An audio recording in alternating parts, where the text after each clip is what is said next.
మన ప్రభువును ప్రియరక్షకుడైన యేసు శుభనామం పేరిట మీ అందరికీ శుభాభివందనాలు తెలియజేస్తున్నాను.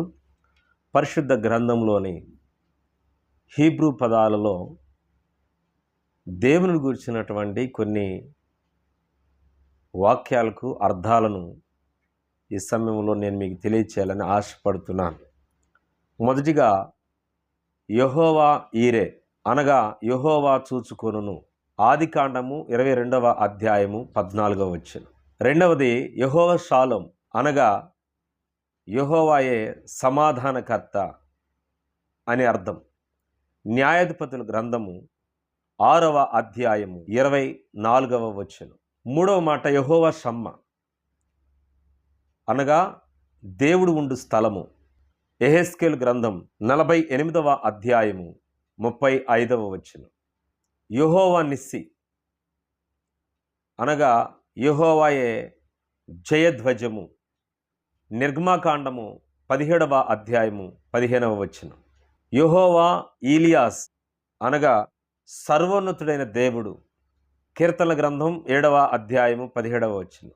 యెహోవా రోహి అనగా యెహోవా నా కాపరి. కీర్తన గ్రంథం 23వ అధ్యాయము 1వ వచనం. ఏడవ మాట యెహోవా సిద్కేను అనగా యెహోవా మన నీతి.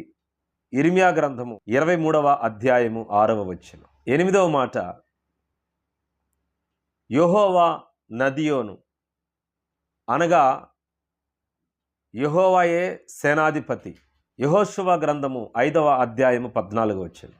తొమ్మిదవ మాట యెహోవా మెకాదీస్ అనగా పరిశుద్ధపరచు యెహోవా అని అర్థము. లేవియాకాండము 20వ అధ్యాయము 8వ వచనం. 10వ మాట యెహోవా రెబేకా అనగా స్వస్థపరచు యెహోవా అని అర్థం. దీనినే యెహోవా రాఫా అని కూడా అంటారు. నిర్గమాకాండము 15వ అధ్యాయము 26వ వచనం. 11వ మాట యెహోవా వసేసు అనగా యెహోవా పాలించు ప్రజలము. కీర్తన గ్రంథం 95వ కీర్తన 5వ వచనం. 12వ మాట యెహోవా ఎలోహిం అనగా యెహోవాయే నీ యొక్క దేవుడు. కీర్తనలు 99వ కీర్తన 5వ వచనం. 13వ మాట యెహోవా ఎలోహి అనగా యెహోవాయే నీ దేవుడు అని అర్థం. జకర్యా గ్రంథం 14వ అధ్యాయం 5వ వచనం. 14వ మాట యెహోవా ఎలోహిం అనగా దేవుడు అన్ని స్థలములలోనూ వ్యాపించువాడు అని అర్థము. ఆదికాండము 1వ అధ్యాయం 1వ వచనం. ఎల్ షదాయ్ అనగా సర్వశక్తి కలిగిన దేవుడు అని అర్థము. ఆదికాండము 17వ అధ్యాయము 1వ వచనం. దేవుడు ఈ వాక్యమును మన వినికిడి దీవించునుగాక. ఆమేన్.